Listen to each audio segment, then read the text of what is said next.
Shalom jemaat yang dikasihi Tuhan, bagaimana kabar Bapak Ibu? Kami harap semuanya tetap sehat, tetap mengikuti anjuran pemerintah untuk tetap di rumah. Puji nama Tuhan, hari ini kita bertemu kembali dalam ibadah online Minggu 24 Mei 2020. Mari Bapak Ibu, kita persiapkan hati kita untuk sebentar kita bersuka cita memuji nama Tuhan dan mendengarkan firman Tuhan yang akan disampaikan oleh Bapak Pendeta Rudi Kristinanto. Selamat beribadah, Tuhan Yesus memberkati. Shalom Bapak Ibu Saudara yang dikasihi Tuhan. Sebentar kita akan memuji, kita mau menaikkan puji-pujian bagi Tuhan. Kita mau serukan, kita mau katakan bahwa hati kita percaya.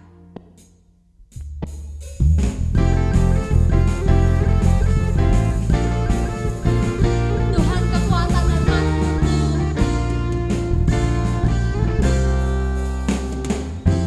Tuhanlah kekuatan dan maskuku. Dia gunung batu dan keselamatanku. Hanya padamu hatiku percaya.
Tuhan. Sebab itu Tuhan,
memuji dan membesarkan nama-Mu Tuhan.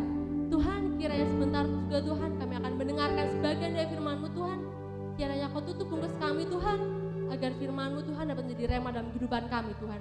Tuhan, kami serahkan seluruhnya ke dalam tangan-Mu. Kami sudah berdoa di nama Tuhan Yesus Kristus. Haleluya. Amin.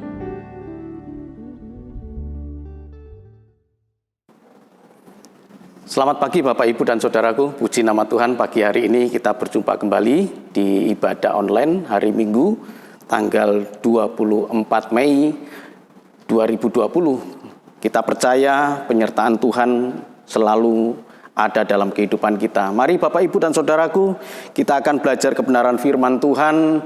Kita mengambil satu tema menanti pencurahan Roh Kudus. Ya, kita buka di dalam Kisah Para Rasul 1 ayat 3 sampai dengan yang keempat. Mari kita membuka dalam Kisah Para Rasul 1 ayat 3 sampai dengan yang keempat.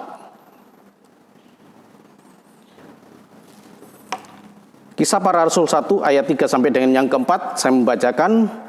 Kepada mereka ia menunjukkan dirinya setelah penderitaannya selesai, dan dengan banyak tanda ia membuktikan bahwa ia hidup. Sebab selama 40 hari ia berulang-ulang menampakkan diri dan berbicara kepada mereka tentang kerajaan Allah. Ayat yang keempat, pada suatu hari ketika ia makan bersama-sama dengan mereka, ia melarang mereka meninggalkan Yerusalem dan menyuruh mereka tinggal di situ menantikan janji Bapa yang demikian katanya, telah kamu dengar daripadaku. Saya tambahkan ayat yang kelima, sebab Yohanes membaptis dengan air, tetapi tidak lama lagi kamu akan dibaptis dengan Roh Kudus. Amin. Bapak, Ibu, dan Saudaraku yang dikasihi Tuhan, berbicara tentang iman Kristen, boleh saya katakan susah-susah gampang ya, atau gampang-gampang susah, tergantung dari kita. Jadi kalau kita memahami iman Kristen itu dari Allah yang tak terbatas, memperkenalkan diri kepada manusia seperti saya, Bapak, Ibu, dan Saudaraku yang kasih Tuhan, itu gampang. Karena Allah yang tak terbatas itu memperkenalkan dirinya kepada kita. Dan kita hanya membuka hati, memahami Allah. Berbeda menjadi sulit ketika kita yang punya pikiran yang terbatas ini mencoba memahami Allah yang tak terbatas, maka kita akan sulit untuk memahami iman Kristen. Nah, Bapak, Ibu, dan Saudaraku, dibutuhkan kebesaran hati, dibutuhkan kelapangan hati kita untuk menerima apa yang Tuhan perkenalkan. Jadi beberapa hari waktu yang lalu kita sudah mempelajari mengenai kebangkitan Tuhan. Dan sekarang Tuhan Yesus sebelum naik ke surga, dia memberikan satu perintah kepada murid-muridnya untuk tetap tinggal. Ayat yang keempat, pada suatu hari ketika ia makan bersama-sama dengan mereka, ia melarang mereka meninggalkan Yerusalem dan menyuruh mereka tinggal di situ menantikan janji Bapa yang demikian katanya, telah kamu dengar daripadaku, sebab Yohanes membaptis dengan air, tetapi tidak lama lagi kamu akan dibaptis dengan Roh Kudus. Tadi saya katakan menjadi sulit. Siapa lagi ini Roh Kudus itu? Ada Allah Bapa. Mungkin ini mudah kita mengenal Allah Bapa, tetapi menjadi sulit ketika Allah Bapa memperkenalkan Allah Anak. Dan Tuhan Yesus sebagai Allah Anak memperkenalkan diri bahwa dia satu dengan Allah Bapa, Bapa ada di dalam dia, dia di dalam Allah Bapa. Dan ketika Tuhan Yesus naik ke surga, Tuhan berkata kepada murid-muridnya untuk tetap tinggal di Yerusalem untuk menantikan janji Bapa. Apa itu janji Bapa? Janji Bapa itu diucapkan oleh Tuhan Yesus bahwa lebih baik bagi Tuhan Yesus untuk meninggalkan mereka. Tetapi mereka yang ditinggalkan itu tidak ditinggalkan sebagai yatim piatu. Yohanes 14 berkata, aku akan minta kepada Allah Bapa. Nah, Bapak Ibu menjadi rumit kan? Aku akan minta kepada Allah Bapa untuk mengutus penolong yang lain. Dan penolong yang lain itu adalah Roh Kudus. Sekali lagi menjadi rumit kalau pikiran kita yang terbatas ini mencoba mempelajari Allah yang tak terbatas. Tetapi akan menjadi sangat mudah ketika Allah yang tak terbatas itu memperkenalkan dirinya kepada kita. Bahwa Allah itu satu. Dalam satu kesatuan Allah ini ada 3 pribadi. Mau bagaimana lagi, Allah juga memperkenalkan dirinya begitu. Jadi yang Tuhan mau ya ini. Ini iman Kristen. Jadi di dalam Allah yang satu itu ada 3 pribadi, yang ketiganya itu menjadi satu. Bukan politeisme orang Kristen. Kalau politeisme itu mereka berdiri sendiri, Allah itu berdiri sendiri, yang satu tidak mengenal Allah yang lainnya, mereka berdiri sendiri. Tapi ini Allah Bapa sendiri, Allah Anak sendiri, Allah Roh Kudus sendiri, tetapi ketiganya itu satu. Nah, Bapak Ibu, ketika Tuhan Yesus naik ke surga, maka Tuhan memberikan perintah kepada murid-muridnya untuk tinggal. Untuk tinggal, jadi pesan penting, ada 2 pesan penting yang Tuhan sampaikan. Mereka dilarang meninggalkan Yerusalem. Dan yang kedua, mereka menantikan janji Bapa, yaitu baptisan Roh Kudus. Dan ini identik dengan yang sudah saya sampaikan di dalam kenaikan Tuhan dalam Lukas 24 itu, ayat 47 sampai dengan 49. Mari kita membaca kembali ayat ini dalam Lukas 24 ayat yang ke-47 sampai dengan 49. Dan lagi dalam namanya berita tentang pertobatan dan pengampunan dosa harus disampaikan kepada segala bangsa mulai dari Yerusalem. Jadi kenapa dilarang mereka untuk meninggalkan Yerusalem? Karena dari situlah mula-mula berita keselamatan itu akan disampaikan, ayat 47. Ayat 48, kamu adalah saksi dari semuanya ini. Ayat 49, dan aku akan mengirim kepadamu apa yang dijanjikan Bapakku, tetapi kamu harus tinggal di kota ini sampai kamu diperlengkapi dengan kekuasaan dari tempat tinggi. Ayat 49, inilah yang dinantikan, dan aku akan mengirim kepadamu apa yang dijanjikan Bapakku. Jadi kalau kita lihat konteks waktunya, mengapa harus di Yerusalem? Konteks waktunya demikian Bapak Ibu. Jadi kenaikan Tuhan Yesus ini sebelumnya 40 hari Tuhan Yesus menampakkan diri.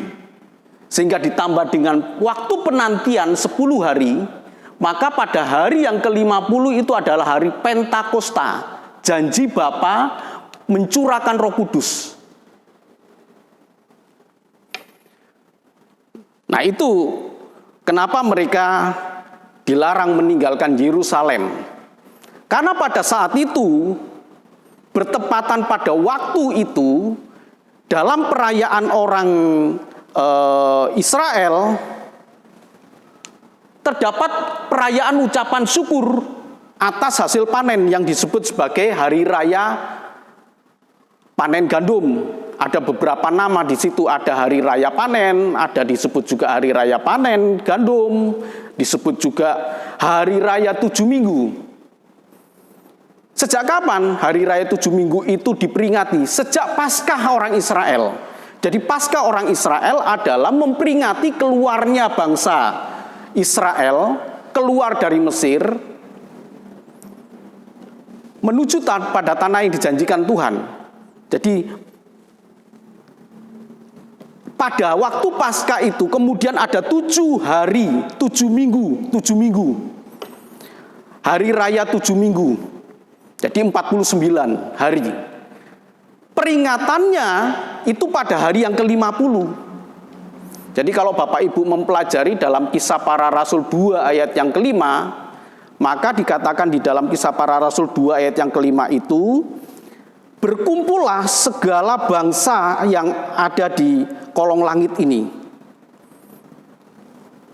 Dikatakan pada ayat yang ke-5, waktu itu di Yerusalem diam orang-orang Yahudi yang saleh dari segala bangsa di bawah kolong langit itu. Berkumpul semuanya untuk apa? Memperingati hari raya 7 minggu itu. Yang pestanya diperingati pada hari yang ke-50. Jadi mereka mengucap syukur buat segala pemeliharaan Tuhan. Sehingga Tuhan Yesus memanfaatkan waktu yang ada itu dan memberikan kepada murid-muridnya, jangan meninggalkan Yerusalem. Nah, pagi hari ini seperti yang tadi saya sampaikan, kita sedang memperingati 10 hari mereka menantikan pencurahan Roh Kudus. Konteksnya waktu itu loh Bapak Ibu ya. Konteksnya waktu itu pencurahan Roh Kudus. Tapi kalau sekarang kita sudah menerima Roh Kudus. Jadi bukan menantikan lagi.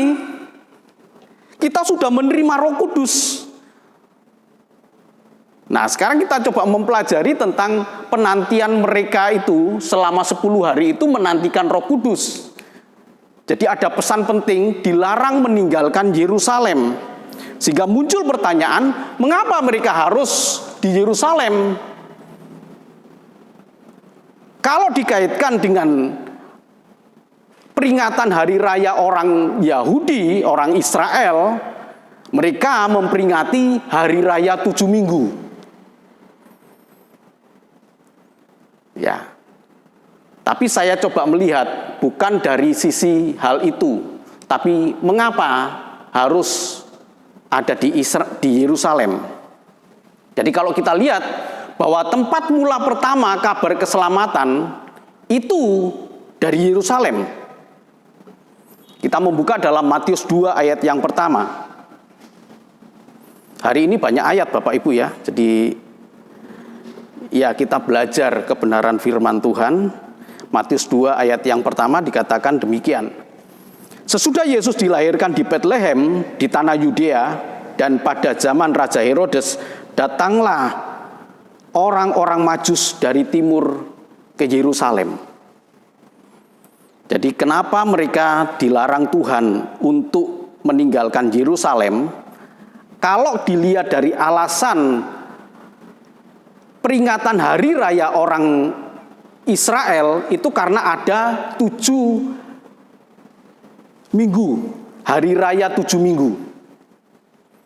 Tapi saya tidak melihat dari sisi dari hari raya 7 minggu itu. Tetapi kenapa mereka tidak boleh meninggalkan Yerusalem? Karena di Yerusalem inilah tempat mula-mula kabar keselamatan. Apa kaitannya dengan pencurahan Roh Kudus? Bagi kita loh Bapak Ibu ya.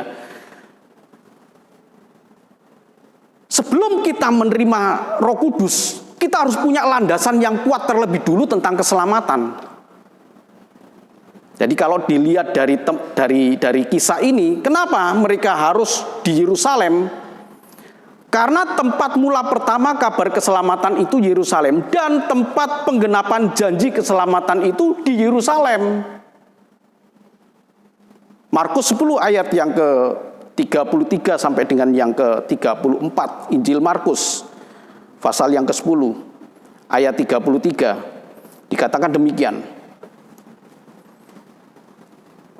Katanya, ini kata Tuhan Yesus, sekarang kita pergi ke Yerusalem dan anak manusia akan diserahkan kepada imam-imam kepala dan ahli-ahli Taurat, dan mereka akan menjatuhi dia hukuman mati. Dan mereka akan menyerahkan dia kepada bangsa-bangsa yang tidak mengenal Allah. Jadi ini tempat penggenapan janji keselamatan. Manusia yang jatuh dalam dosa, manusia yang telah kehilangan kemuliaannya itu manusia yang mati. Jiwanya ini harus ditebus dengan satu kematian. Dan kematian yang menebus kita adalah satu pribadi yang kudus. Tidak mungkin kita yang berdosa ditebus oleh satu pribadi yang berdosa juga. Nah, ini adalah penggenapan janji keselamatan. Jadi mula pertama di Yerusalem itu adalah kabar tentang keselamatan. Tetapi di Yerusalem juga penggenapan tentang janji keselamatan itu terjadi. Jadi Bapak, Ibu, dan saudaraku yang kasih Tuhan, perlu kita renungkan ya. Jadi kalau hari ini kita memperingati murid-murid menantikan pencurahan Roh Kudus. Nanti tentang pencurahan Roh Kudus saya akan jelaskan di minggu depan, tanggal 31 Mei, saya akan menjelaskan mengenai pribadi Roh Kudus ini atau baptisan Roh Kudus ini. Jadi harus punya dasar kuat terlebih dulu tentang karya keselamatan Kristus. Baru orang bisa menerima, dipimpin oleh Roh Kudus. Nah, itulah sebabnya Bapak Ibu, iman kita harus kita bangun atas dasar Kristus sebagai batu pondasi kita, batu penjuru hidup kita. Kristus itulah karya keselamatan. Jadi kita mengenal Kristus, kita mengenal Tuhan kita Yesus Kristus. Dialah sumber keselamatan dari seluruh umat manusia ini, termasuk saya dan saudara yang telah diselamatkan oleh Kristus.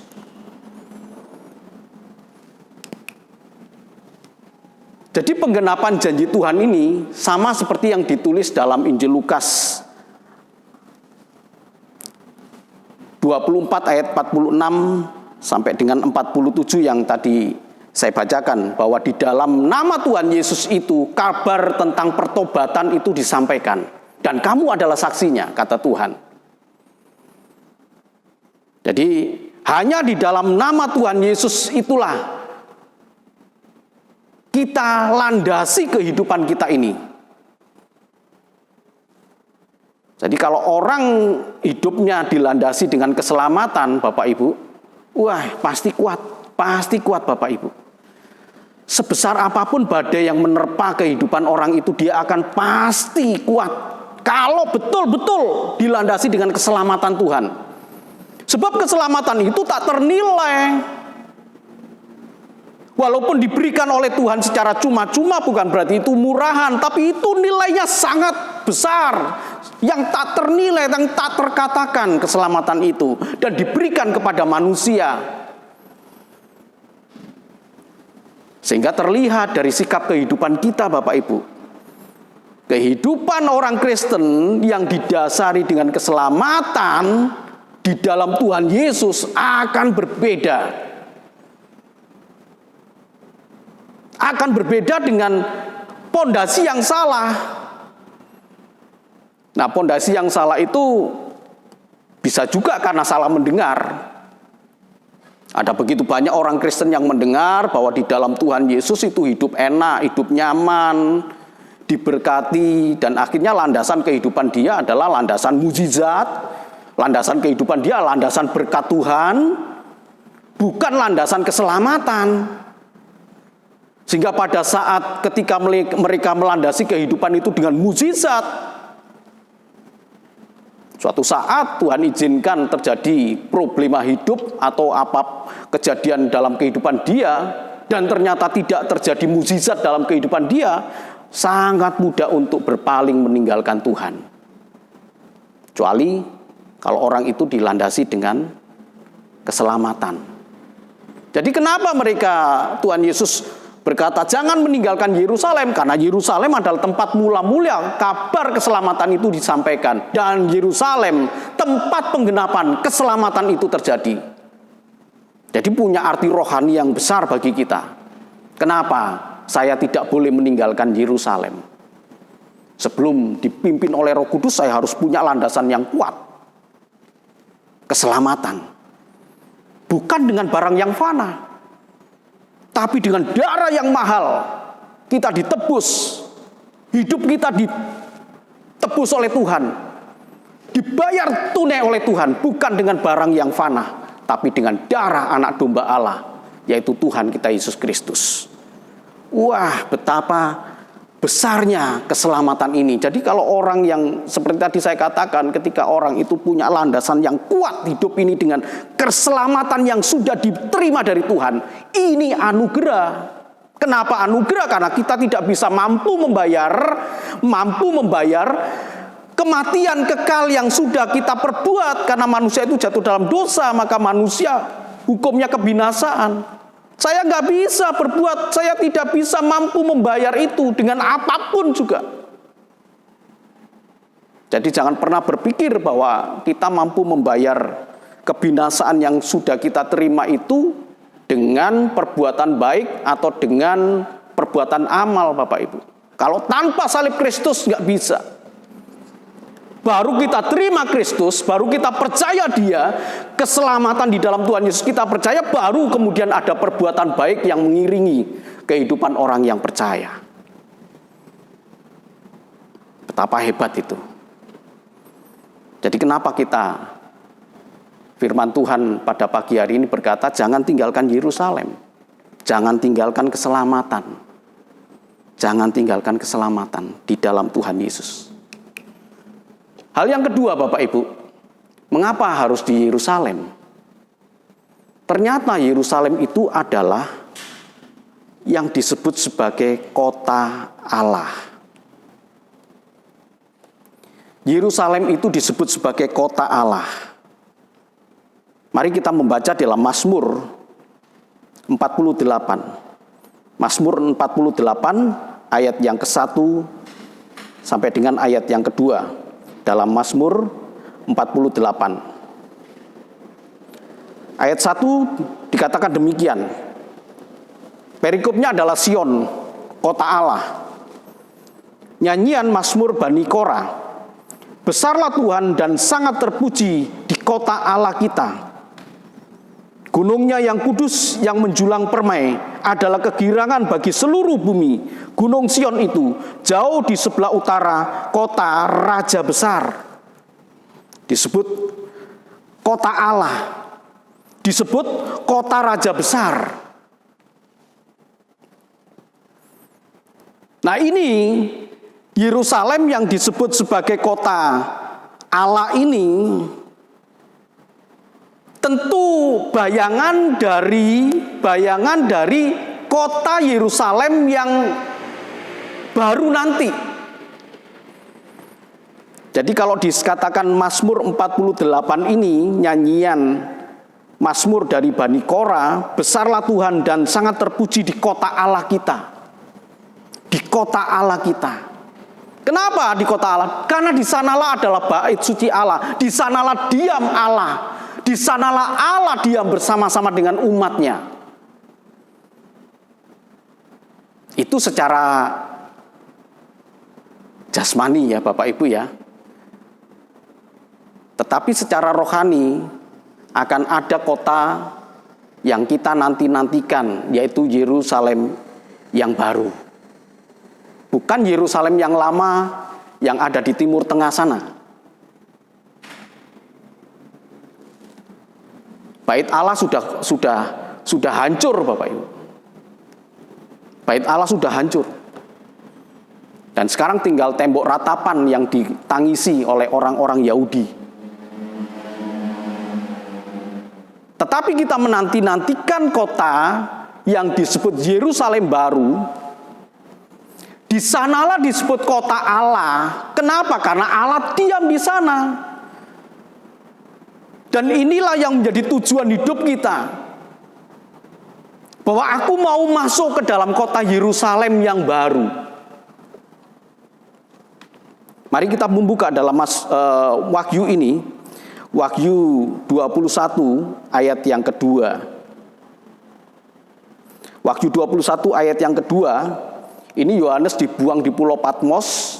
Dan kemudian dia melihat satu penglihatan yang begitu mengagumkan, terutama tentang langit yang baru dan bumi yang baru,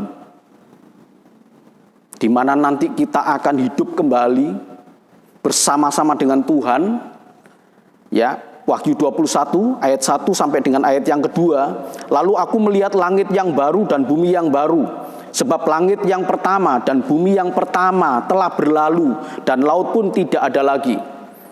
Ya, langit yang lama, yang pertama, dan bumi yang pertama, yaitu yang sekarang kita tinggali, sudah akan tidak ada lagi, akan berlalu. Sebab kita akan dipindahkan oleh Tuhan ke langit yang baru dan bumi yang baru. Dan ternyata ayat yang kedua berkata, dan aku melihat kota yang kudus, Yerusalem yang baru turun dari surga, dari Allah, yang berhias bagaikan pengantin perempuan yang berdandan untuk suaminya. Saya mengharapkan Bapak Ibu itu membaca ayat 3, 4 dan seterusnya. Betapa indahnya Yerusalem yang baru itu. Berkilauan, penuh dengan gemerlap. Nah, kita mau punya gairah untuk bisa masuk di sana. Bisa masuk di sana. Jadi ketika Tuhan Yesus berkata, jangan tinggalkan Yerusalem, ada dua alasan. Kenapa? Karena di Yerusalem itu mula pertama kabar keselamatan, dan juga di Yerusalem tempat penggenapan janji tentang keselamatan itu. Dan Tuhan Yesus mati di kayu salib. Dari sanalah kemudian kita memberitakan Injil, kabar gembira. Kabar gembira itu karena kita sudah diselamatkan Tuhan. Itu yang dimaksud dengan kabar gembira. Kabar gembira itu bukan karena kita berlimpah materi, kaya dan lain sebagainya. Oh enggak jaminan Bapak Ibu, orang kaya juga bisa punya rasa kekhawatiran yang besar. Ya, bukan itu. Tetapi kalau kita lihat di sini, janji Tuhan tentang keselamatan itu, ya, di Yerusalem itulah janji Tuhan dan digenapi. Dan yang kedua, ternyata Yerusalem itu adalah kota Allah. Artinya apa? Di sana Allah tinggal. Lalu kenapa kita tidak boleh meninggalkan Yerusalem?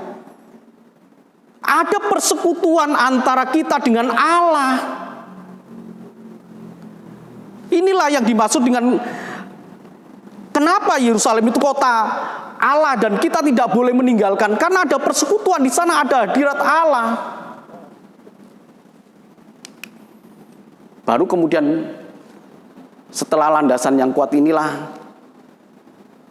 kita dibaptis dengan Roh Kudus, dan Roh Kudus itu adalah pribadi Allah yang terus mengingatkan kepada kita tentang keselamatan yang sudah kita terima. Nah, Bapak, Ibu, dan Saudaraku, dasar hidup kita yang kuat ada dua yang kita pelajari pada pagi hari ini, yaitu karya keselamatan. Keselamatan. Saya sudah ditebus oleh darah Kristus. Dan yang kedua, persekutuan dengan Allah yang begitu melekat dalam kehidupan kita. Maka kita akan menerima baptisan Roh Kudus yang akan memimpin hidup kita. Ada banyak orang Kristen yang akhirnya meninggalkan Tuhan, tidak mempercayai lagi. Dalam bahasa kasarnya, murtad. Kenapa? Karena dasarnya tidak kuat. Karena dasarnya tidak kuat, Bapak Ibu. Dasar hidupnya tidak kuat, yaitu keselamatan. Dasar hidupnya tidak kuat karena persekutuan dengan Allah itu tidak kuat, sehingga mudah sekali berpaling dan meninggalkan Tuhan. Jangan pernah berharap orang yang demikian memperoleh baptisan dari Roh Kudus. Nah, tentang baptisan Roh Kudus ini akan kita pelajari minggu depan, Bapak Ibu. Jadi jangan kemana-mana. Minggu depan tetap bersama-sama dengan GBT Kristus Anugerah Cilacap untuk mempelajari tentang baptisan Roh Kudus. Tetap di dalam Tuhan. Landasi hidup kita dengan karya keselamatan Kristus yang tak ternilai harganya, dan miliki persekutuan dengan Allah yang begitu erat. Sebab Yerusalem menunjukkan kota Allah di mana Allah tinggal. Tuhan Yesus memberkati. Amin.